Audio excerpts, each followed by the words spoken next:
Tuhan sianga sa sisilpa Mensim kapang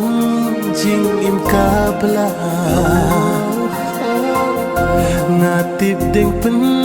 kian dan shibo Hendrai bat pi men sim kahun